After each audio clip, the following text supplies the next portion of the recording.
साथियों नमस्कार। आप सबों का मेरे YouTube चैनल बॉम इन क्लासेस पे स्वागत है। और आप सबों को पता है कि अभी हम साइंस जीएस के लिए बायोलॉजी का सीरीज चला रहे हैं और इसमें सबसे पहले मैंने कोशिका से शुरू किया है। तो आज ये लेक्चर 3 है और इस लेक्चर को शुरू करने से पहले मैं आप लोगों से एक आग्रह करूँगा कि जो मैं जितना कमेंट आप लोगों से चाहता हूँ उतना आप लोगों का आ नहीं रहा है। तो जब तक आप लोगों का फीडबैक नहीं आएगा तब तक हम जो डिलीवरी देना चाहते हैं या जो ज़रूरत है वो दे नहीं पाएंगे। तो सबसे ज़रूरी है कि अगर आप चाहते हैं कि मेरे अंदर देखिए कि मेरे अंदर मतलब असीम क्षमता है, आप जिस तरह से बोलेंगे मैं उस तरह से आप लोगों को डिलीवरी दे सकता हूँ। मैं उस तरह का कंटेंट आप लोगों तक पहुँचा सकता हूँ। तो आप लोग कमेंट बॉक्स में ज़रूर लिखिए कि क्या और ज़रूरत है, क्या और सुधार की ज़रूरत है, क्या और ऐड करने का ज़रूरत है या कुछ घटाने का ज़रूरत है। तो इन चीज़ों को लेकर के खुलकर लिखिए, इसमें कोई संकोच करने वाली बात नहीं है, मुझे बुरा नहीं लगेगा। एक बात। दूसरी बात, आप अपने आसपास के जो मित्र हैं, आपके जो पढ़ने वाले लोग हैं, जो सीरियस पढ़ने वाले लोग हैं, आपको पता है इतना 2-3 वीडियो में आपने देख लिया होगा कि हम ज़्यादा बातें नहीं करते हैं, तो हम केवल काम की बात करेंगे आपसे। तो जो आपके आसपास पढ़ने वाले मित्र होंगे, जो कॉम्पिटिटिव एग्ज़ाम की तैयारी करते होंगे, उन तक इस चैनल को ज़रूर पहुंचाइए और उनको बोलिए सब्सक्राइब करें और ज़्यादा से ज़्यादा लोगों के बीच में इस चैनल को शेयर कीजिए ताकि ये और ज़्यादा प्रचारित हो सके और ख़ास करके ग्रामीण क्षेत्रों के जो बच्चे हैं उनको अधिकाधिक लाभ मिल सके। तो आज हम लोग जैसा सीरीज़ के अगली कड़ी में आज मैंने जो लिस्ट एक दिया था आप लोगों को कि जो हमारे कोशिकांग हैं, तो उसमें ध्यान होगा कि मैंने 3 ऐसे ऑर्गेनेल का नाम बताया था जिसमें न्यूक्लियस, माइटोकॉन्ड्रिया और क्लोरोप्लास्ट जो 2 मेम्ब्रेन से घिरा हुआ है। उसी में आज हम लोग 2 ऑर्गेनेल की बात करेंगे। सबसे पहला है हमारा न्यूक्लियस। न्यूक्लियस की हम लोग बात करेंगे कि अगर न्यूक्लियस के स्ट्रक्चर का बात करें हम लोग, ध्यान से देखिए इधर इस यहाँ पे मैंने एक सेल बनाया हुआ है, ये गौर से देखिए कि ये प्लाज्मा मेम्ब्रेन है, ये कोशिका है, कोशिका के अंदर ये न्यूक्लियस है। तो न्यूक्लियस के अंदर में देखिए एन मैंने लिखा हुआ है, ये एन रिप्रेजेंट करता है न्यूक्लियोप्लाज्म को और ये सी रिप्रेजेंट करता है साइटोप्लाज्म को। तो ये कोशिका के अंदर अगर हम लोग देखें न्यूक्लियस, यहाँ से इस न्यूक्लियस को मैंने इनलार्ज किया है। तो जब हम इलाज करते हैं तो जब उसको देखेंगे गौर से इस स्ट्रक्चर को, न्यूक्लियस के स्ट्रक्चर को अगर आप देखना चाहेंगे, तो जब मैंने शुरू में कहा है कि 2 मेम्ब्रेन से घिरा हुआ है यानी डबल मेम्ब्रेन बाउंड स्ट्रक्चर है, यानी 2 झिल्ली से घिरा हुआ ये स्ट्रक्चर है। मेम्ब्रेन का मतलब झिल्ली होता है। और एक बात ध्यान रखिएगा, जो अंग्रेजी शब्द के हिंदी में बार बार लिख देता हूँ लेकिन जो कुछ बार बार यूज होता है तो उसको आप लोग दिमाग में बैठा लीजिएगा। अगर हम उसको नहीं भी उच्चारित करें तो आप समझिएगा कि ये इसका मीनिंग है। तो अगर डबल मेम्ब्रेन का मतलब कि 2 लेयर का मेम्ब्रेन होगा, जैसे आउटर मेम्ब्रेन है, यहाँ गौर से देखिए ये आउटर मेम्ब्रेन को रिप्रेजेंट करता है और ये अंदर में इनर मेम्ब्रेन को रिप्रेजेंट करता है। तो 2 मेम्ब्रेन से घिरा हुआ स्ट्रक्चर है जिसको मैंने एक दिखा है कि एक आउटर एक इनर। बीच बीच में गौर से देखिए यहाँ पे एक न्यूक्लियर पोर है, ध्यान दीजिए, जिसको हम लोग न्यूक्लियर छिद्र भी कहते हैं या केंद्रक का छेद है। इस छेद का काम क्या है कि जैसे यहाँ पे गौर से देखिए अगर, तो न्यूक्लियोप्लाज्म, ये अंदर का जो जितना सब्सटेंस है उसको हम लोग सम्मिलित रूप से न्यूक्लियोप्लाज्म का नाम देते हैं। जो भी है सब, इसमें जो भी चीज़ दिख रहे हैं न्यूक्लियस के अंदर में, सबों को एक साथ सम्मिलित रूप से हम लोग क्या नाम देते हैं, न्यूक्लियोप्लाज्म। तो अगर यहाँ पे आप गौर से देखें न्यूक्लियोप्लाज्म है और साइटोप्लाज्म है, इसके बीच में न्यूक्लियस और साइटोप्लाज्म के बीच में जो पदार्थों का आदान प्रदान होगा वो ये न्यूक्लियर पोर के माध्यम से होगा। यहाँ मैंने लिख भी दिया, न्यूक्लियोप्लाज्म और साइटोप्लाज्म के बीच पदार्थों के आदान प्रदान में ये मदद करता है। कौन? कभी ऐसा सवाल आ जाए कि जो न्यूक्लियोप्लाज्म और साइटोप्लाज्म के बीच पदार्थों का आदान प्रदान निम्नलिखित में किसके माध्यम से होता है, तो उसमें आउटर मेम्ब्रेन, इनर मेम्ब्रेन दे देगा, न्यूक्लियर पोर दे देगा या और भी कोई स्ट्रक्चर दे देगा, तो आप आंसर हमेशा क्या कीजिएगा, न्यूक्लियर पोर के माध्यम से। तो एक ध्यान में रखना है। दूसरा जो एक स्ट्रक्चर हम लोग देखते हैं यहाँ पे न्यूक्लियोलस है। गौर से देखिए ये न्यूक्लियोलस बिना मेम्ब्रेन का, इसके अंदर मतलब जैसे डबल मेम्ब्रेन के अंदर में ये स्ट्रक्चर है, न्यूक्लियोप्लाज्म का वो पार्ट है, तो न्यूक्लियोलस जो है एक खास तरह का स्ट्रक्चर है और ये बना हुआ है किसका, आरएनए और प्रोटीन का। बहुत बार ये सवाल आया हुआ है कि न्यूक्लियोलस किस चीज़ का बना होता है, तो आरएनए और प्रोटीन का बना होता है, ध्यान दीजिएगा। और इसका काम भी बहुत बार पूछा है, तो ये राइबोसोम बनाने में मदद करता है। राइबोसोम बायोसिंथेसिस का मतलब निर्माण होता है। तो कभी भी ऐसा सवाल आए कि राइबोसोम का बायोसिंथेसिस कौन करता है, आंसर क्या होगा, न्यूक्लियोलस। या न्यूक्लियोलस का काम क्या होता है, तो आप हमेशा बोलेंगे राइबोसोम बायोसिंथेसिस या राइबोसोम निर्माण। न्यूक्लियोलस किस चीज़ का बना होगा, आरएनए और प्रोटीन का बना होगा। यही 3 तरह के सवाल इसमें बनते हैं। इसके बाद जो एक अगला स्ट्रक्चर है, गौर से देखिए, ये क्रोमेटिन नेटवर्क हम लोग इसको बोलते हैं। क्रोमेटिन नेटवर्क का मतलब जो क्रोमोजोम का हम लोग बात करते हैं कि न्यूक्लियस में क्रोमोजोम पाया जाता है। क्रोमोजोम क्या है, डीएनए है। डीएनए अगर कॉइल्ड कंडीशन में है, यहीं पे हिस्टोन प्रोटीन के साथ होगा। ये ध्यान में रखना है कि जो क्रोमोजोम, जो डीएनए है, वो हिस्टोन प्रोटीन के ऊपर रैप किया रहता है। जो प्रोकैरियोट यूकैरियोट के बीच में हम अंतर बताए थे आप लोगों को, तो आप ध्यान दिए होंगे कि मैंने बताया था कि यूकैरियोट में लीनियर डीएनए होता है, लीनियर क्रोमोजोम होता है। तो क्रोमोजोम जब खुला हुआ कंडीशन में रहेगा, धागा जैसा, तब उसको हम लोग नाम बोलते हैं क्रोमेटिन नेटवर्क। कुछ नहीं है, मतलब क्रोमोजोम और क्रोमेटिन नेटवर्क में सिर्फ अंतर है क्वाइलिंग और अनक्वाइलिंग का। अगर अनक्वाइल्ड यानी खुला हुआ कंडीशन में रहेगा तो उसको क्रोमेटिन कहेंगे। जब वो लपेटा हुआ कंडीशन में रहेगा तो उसको हम लोग क्या बोलेंगे, क्रोमोजोम। ये है कुछ नहीं, डीएनए है। अब ये ध्यान रखिए, आगे जो हम लोग देखेंगे कि न्यूक्लियस का काम क्या है, न्यूक्लियस को क्यों मास्टर बोलते हैं, क्यों कंट्रोल सेंटर बोलते हैं, तो इसी के वजह से बोलते हैं। अगला स्लाइड में हम लोग देखेंगे। तो गौर से देखिए कि न्यूक्लियस को हमेशा मतलब मास्टर ऑफ सेल यानी सेल का मालिक भी कहा जाता है, brain of the cell, cell का मस्तिष्क भी कहा जाता है, कंट्रोल सेंटर ऑफ सेल यानी जो इसको मतलब नियंत्रक। ये इस अलग अलग नाम से, इतने नामों से हम लोग जानते हैं। कहीं कहीं ऑर्केस्ट्रा ऑफ द सेल भी हम लोग कह देते हैं। लेकिन ये ध्यान दीजिए कि master of the cell, brain of the cell, control centre of the cell किसको बोलेंगे, न्यूक्लियस को बोलेंगे। ये ध्यान में रखिए। क्यों बोलते हैं, क्योंकि कोशिका का जितना भी मतलब इंफॉर्मेशन है सब जीन के रूप में क्रोमोजोम के ऊपर में रहता है। जो ये आपका डीएनए है, इसी डीएनए का छोटा सा टुकड़ा को हम लोग जीन कहते हैं, और यही जीन पूरा मतलब इंफॉर्मेशन रखता है। तो किसी भी कोशिका, किसी भी सजीव का जो मतलब पूरा इंफॉर्मेशन है, पूरा इंफॉर्मेशन कि वो कैसा होगा, क्या बनाएगा, कैसे करेगा, वो सब कहाँ पे अवस्थित है, क्रोमोजोम पे, डीएनए पे अवस्थित है। और ये कहाँ अवस्थित है, गौर से देखिए, क्रोमोजोम कहाँ अवस्थित है, केंद्रक में अवस्थित है।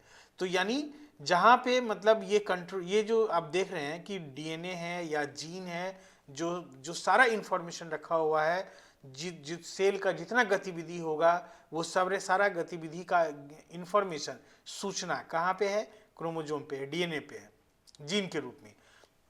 और क्रोमोजोम या डीएनए कहाँ पे है, न्यूक्लियस में है। देख रहे हैं हम लोग यहाँ पे न्यूक्लियस में है। तो इसीलिए न्यूक्लियस को कंट्रोल सेंटर, मास्टर या ब्रेन, इन नामों से हम लोग जानते हैं। तो इतना आप लोग समझ गए होंगे कि न्यूक्लियस को हम लोग क्यों कंट्रोल सेंटर कहते हैं। न्यूक्लियस का जो बनावट है वो आप लोग देख लिए होंगे, न्यूक्लियोप्लाज्म और साइटोप्लाज्म देख समझ गए होंगे। कल मैंने आप लोगों को बताया था प्रोटोप्लाज्म और साइटोप्लाज्म के बीच में अंतर। तो जो सेल के अंदर का सारा चीज़ है सम्मिलित रूप से क्या कहलाता है, प्रोटोप्लाज्म। और न्यूक्लियस और प्लाज्मा मेम्ब्रेन के बीच जितना पदार्थ है सबको हम लोग क्या कहते हैं, साइटोप्लाज्म। अब ये यहाँ पे न्यूक्लियोप्लाज्म और जो साइटोप्लाज्म है, इसके बाहर ये जो न्यूक्लियोप्लाज्म देख रहे हैं अंदर, यहाँ ये सब क्या है, साइटोप्लाज्म है। यानी न्यूक्लियस के बाहर का हिस्सा है, न्यूक्लियस के बाहर का हिस्सा क्या होगा, साइटोप्लाज्म। ये साइटोप्लाज्म का हिस्सा है। तो न्यूक्लियोप्लाज्म और साइटोप्लाज्म के बीच जितना भी पदार्थ का आदान प्रदान होगा, जैसे हम बोले कि यहाँ पे राइबोसोम का बायोसिंथेसिस हो रहा है, तो राइबोसोम यहाँ से निकल के बाहर आएगा, किसके थ्रू आएगा, तो न्यूक्लियर पोर के माध्यम से आएगा। दो मतलब आउटर और इनर मेम्ब्रेन है, ये भी आप देख पा रहे हैं। क्रोमेटिन नेटवर्क है एक स्ट्रक्चर, न्यूक्लियोलस है एक स्ट्रक्चर, और पूरा ये जो क्रोमेटिन नेटवर्क, न्यूक्लियोलस और बाकी जो पदार्थ है, ये सब मिल करके क्या कहलाता है, न्यूक्लियोप्लाज्म कहलाता है। तो इतना हो गया न्यूक्लियस के बारे में। अब हम लोग आगे एक दूसरा स्ट्रक्चर के बारे में पढ़ेंगे, माइटोकॉन्ड्रिया के बारे में। बहुत बार आप लोग को सवाल आता है power house of the cell किसको कहते हैं। तो माइटोकॉन्ड्रिया के जो स्ट्रक्चर है, स्ट्रक्चर से रिलेटेड भी कई सवाल आता है। तो जो हम आप 3 स्ट्रक्चर आपको बताए हैं, एक न्यूक्लियस, माइटोकॉन्ड्रिया और क्लोरोप्लास्ट, ये 2 मेम्ब्रेन से घिरा हुआ है। तो यहाँ भी गौर से देखिए, माइटोकॉन्ड्रिया भी ये आउटर मेम्ब्रेन और ये इनर मेम्ब्रेन। दो तरह का मेम्ब्रेन है, इन दोनों के बीच का जो स्पेस होगा वह अंतर झिल्ली स्थान कहलाएगा। ये क्या कहलाएगा? अंतर झिल्ली स्थान या इंटर मेम्ब्रेनस स्पेस, उस नाम से जानेंगे। गौर से देखिए कि एक चीज ध्यान से देखिए,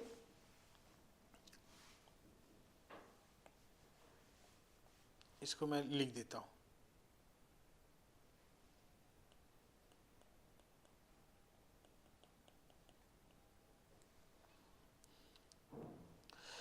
ये जो इनर मेम्ब्रेन है, जो आंतरिक मेम्ब्रेन है, वो अंदर में ये देखिए फिंगर जैसा स्ट्रक्चर बनाया हुआ, ये फिंगर जैसा स्ट्रक्चर बनाया हुआ, और ये जो फिंगर जैसा इनफोल्डिंग है उसको हम लोग क्या नाम देते हैं? क्रिस्टी नाम देते हैं। इसका काम है सरफेस एरिया को बढ़ाना। आप गौर से देखिए कि जब ये अंदर की तरफ धंसा हुआ है जिस तरह से, तो इससे क्या हो गया कि पूरा इनर मेम्ब्रेन का सरफेस एरिया बढ़ गया। इसके अंदर जो स्ट्रक्चर्स हैं उनको ध्यान से आप गौर से देखिएगा। एक तो पहला आउटर मेम्ब्रेन हो गया, इनर मेम्ब्रेन हो गया। इनर मेम्ब्रेन इन फोल्डिंग यानी अंदर की तरफ फोल्ड किया हुआ है, अंदर की तरफ जो फोल्डिंग किया उसके वजह से एक अंगुली नुमा स्ट्रक्चर बनाया जिसको हम लोग क्या बोलते हैं? क्रिस्टी बोलते हैं। एक पूरे इनर मेम्ब्रेन पे गौर से देखिए, ये यहाँ पे जो मैंने दिखाया, यहाँ दिखाया, यहाँ दिखाया, यहाँ दिखाया, ये पूरे इनर मेम्ब्रेन पे FOF1 पार्टिकल है। गौर से देखिए FOF1 पार्टिकल है। इसका काम क्या है वो भी हम बताएंगे। यहाँ पे देखिए कि माइटोकॉन्ड्रिया में एक सर्कुलर डीएनए है। कल भी हम बताए थे आपको, जब हम प्रोकैरियोट और यूकैरियोट के बीच में अंतर बता रहे थे, तब मैंने बताया था कि प्रोकैरियोट में सर्कुलर डीएनए होता है और यूकैरियोट में लीनियर डीएनए होता है। लेकिन एक्सेप्शन मैंने बताया था कि माइटोकॉन्ड्रिया में सर्कुलर डीएनए होगा, वह भी बिना हिस्टोन का होगा, ये ध्यान में रखिएगा।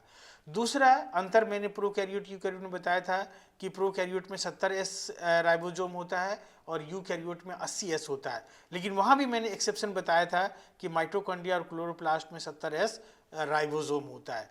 तो गौर से देखिए, ये जो राइबोसोम देख रहे हैं आप यहाँ पे, तो दो चीज़ पे ध्यान देना है, एक सर्कुलर डीएनए बिना हिस्टोन का और 70S राइबोसोम। ये जो दोनों चीज़ है ये बैक्टीरिया के जैसा है। ये किसके जैसा है? बैक्टीरिया या प्रोकैरियोट के जैसा है, ये ध्यान में देना है। तो ये दोनों आपको याद रहेगा। अब है कि इसमें जो माइटोकॉन्ड्रिया में जो अलग अलग स्ट्रक्चर है, जो अंदर का सारा सब्सटेंस है, जैसे यहाँ पे हम लोग इसको न्यूक्लियोप्लाज्म बोलते हैं, उसी तरह से माइटोकॉन्ड्रिया के अंदर का सारा सब्सटेंस को मिला के हम लोग मैट्रिक्स कहते हैं। तो दो तीन चीज़ ध्यान दीजिए, एक मैट्रिक्स पे आप ध्यान दीजिए, एक इनर मेम्ब्रेन पे ध्यान दीजिए, तीसरा FOF1 पार्टिकल पे ध्यान दीजिए। तो क्या देख रहे हैं हम लोग? जो मैट्रिक्स है, मैट्रिक्स एक वह जगह है जहाँ पे क्रेब साइकिल चलता है। अभी क्रेब साइकिल के बारे में तुरंत हम नेक्स्ट स्लाइड में आपको बताते हैं, ध्यान देंगे वहाँ पे। और इसके बाद जो पूरा इनर मेम्ब्रेन है वहाँ पे इलेक्ट्रॉन ट्रांसपोर्ट चेन चलता है। तो इलेक्ट्रॉन ट्रांसपोर्ट चेन और क्रेब साइकिल, ये दो चीज़ के बारे में अभी अगला स्लाइड में मैं बताता हूँ।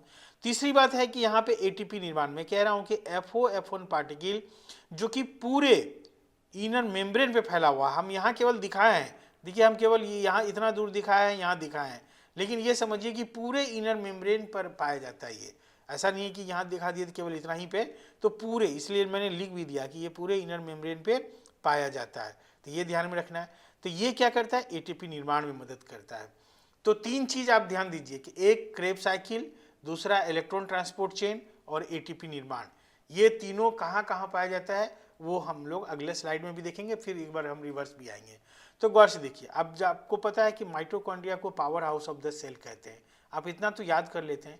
लेकिन क्यों इसको power house of the cell कहा जाता है? क्योंकि यह ATP निर्माण करता है। ATP एक पावर है, ऊर्जा का स्वरूप है। ATP मतलब एनर्जी करेंसी भी है। ATP को हम लोग एनर्जी करेंसी मतलब ऊर्जा का सिक्का भी कहते हैं। तो ये ध्यान में रखना है। तो इसका निर्माण माइटोकॉन्ड्रिया में चलता है और इसीलिए हम लोग माइटोकॉन्ड्रिया को क्या कहते हैं? Power house of the cell. अब एक बात है कि जो तीन चीज़ मैंने यहाँ पे बताया आपको कि electron transport chain, Krebs cycle और जो ATP निर्माण है, इन तीनों को लेकर के हम आगे एक बात करेंगे आपसे, उसको ध्यान से सुनिए। कि जो ग्लूकोज है, आपको पता है कि ग्लूकोज हमको ऊर्जा देता है, ग्लूकोज हमारे लिए एनर्जी स्रोत है। ग्लूकोज से फाइनली ATP बनना है, तो 3 स्टेप लगता है उसमें, स्टेप 1, स्टेप 2, स्टेप 3।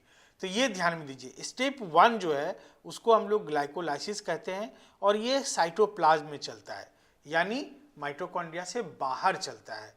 स्टेप 2 को हम लोग क्या है, क्रेब्स साइकिल है और ये माइटोकॉन्ड्रिया के मैट्रिक्स में चलता है। अभी जो हम लोग यहाँ पे बात कर रहे थे मैट्रिक्स में क्रेब्स साइकिल चलता है। तो ये ध्यान दीजिए कि जो ग्लूकोज से एनर्जी प्रोडक्शन होता है, तो स्टेप 1 में जो स्टेप 1 जिसको ग्लाइकोलाइसिस कहते हैं ये साइटोप्लाज्म यानी माइटोकॉन्ड्रिया से बाहर। स्टेप 2 क्रेब्स साइकिल है जो माइटोकॉन्ड्रिया के मैट्रिक्स में चलता है। स्टेप 3 है इलेक्ट्रॉन ट्रांसपोर्ट जोन, जिसके माध्यम से फाइनल एटीपी का निर्माण होता है, वो माइटोकॉन्ड्रिया के इनर मेम्ब्रेन पे चलता है। और इलेक्ट्रॉन ट्रांसपोर्ट चेन, कई बार आपको सवाल आएगा कि इलेक्ट्रॉन ट्रांसपोर्ट चेन कहाँ चलता है, क्रेब्स साइकिल कहाँ चलता है, ग्लाइकोलाइसिस कहाँ चलता है। तो ध्यान रखना है ग्लाइकोलाइसिस माइटोकॉन्ड्रिया के बाहर साइटोप्लाज्म में चलता है, क्रेब्स साइकिल माइटोकॉन्ड्रिया के अंदर मैट्रिक्स में चलता है और इलेक्ट्रॉन ट्रांसपोर्ट चेन माइटोकॉन्ड्रिया के इनर मेम्ब्रेन पर चलता है। और वहीं पे जो FOF1 पार्टिकल है वही हमको फाइनली एटीपी बनाने में मदद करता है। ये जो हम लोग FOF1 पार्टिकल देख रहे हैं, पूरा इलेक्ट्रॉन ट्रांसपोर्ट चेन का जो इलेक्ट्रॉन कैरियर्स है इस तरह से इनर मेम्ब्रेन पे पाया जाता है और वो इलेक्ट्रॉन को आगे बढ़ाता है और इलेक्ट्रॉन को आगे बढ़ा के फाइनली हमको FOF1 पार्टिकल के माध्यम से एटीपी निर्माण में मदद करता है। तो ये पूरा प्रोसेस माइटोकॉन्ड्रिया के अंदर चलता है, दो आपको क्रेब्स साइकिल और इलेक्ट्रॉन ट्रांसपोर्ट चेन, और जो कि हमारे एटीपी निर्माण में मदद करता है। इसीलिए इसको हम लोग power house of the cell कहते हैं। तो इतना मुझे लग रहा है कि माइटोकॉन्ड्रिया के बारे में आप लोग जानकारी प्राप्त किए होंगे और जो रिलेटेड कुछ चीज़ें हैं क्वेश्चन के माध्यम से भी हम लोग आएंगे और इस पे हम लोग वन शॉट जब पूरा मतलब जैसे मैंने कहा था कि जो लिस्ट लिखवाया है ऑर्गेनेल्स का उसके बारे में एक एक करके हम लोग बताना शुरू किए हैं। अभी 2 ऑर्गेनेल आज मैंने बताया, फिर 2 कल बताएंगे या छोटा रहेगा तो 3 बताएंगे। ऐसे करके धीरे धीरे जब सारा ऑर्गेनेल खत्म हो जाएगा तब मैं एक वन शॉट भी लूँगा, ये पूरे स्लाइड्स के माध्यम से वन शॉट लूंगा, रिवीजन क्लास होगा और फिर लास्ट में हम लोग क्वेश्चंस कराएंगे और इससे रिलेटेड हम लोग PDF भी आपको प्रोवाइड करेंगे। तो ये मतलब मेरा प्रोसेस होगा। मेरा मोबाइल नंबर 6206692145 है। शाम के 6 बजे से 9 बजे में आप मुझसे बात भी कर सकते हैं अपना करियर संबंधी। और मैं आप लोगों को आज बताते हुए ये खुशी हो रही है कि कल BPSC मेंस का रिजल्ट आया और सैकड़ों बच्चे जो मेरे मार्गदर्शन में तैयारी कर रहे थे उन्होंने सफलता पाई है और अब वो इंटरव्यू देंगे, तो उनको भी बहुत सारी शुभकामनाएं हैं। ये जो मेरा मेंटरशिप कार्यक्रम चल रहा है इससे आप लोग जुड़िए और बाकी लोगों को भी जुड़िए ताकि ये जो मेरा ये कंस्ट्रक्टिव मुहिम है वो बहुत तेज़ी से आगे बढ़े और समाज को हम एक पॉजिटिव चीज़ दे पाएँ, रचनात्मक चीज़ दे पाएँ, सकारात्मक चीज़ दे पाएँ, वो मेरा सपना पूरा हो सके। तो इतना ही है, यही अपील है मेरा। Thank you, all the best.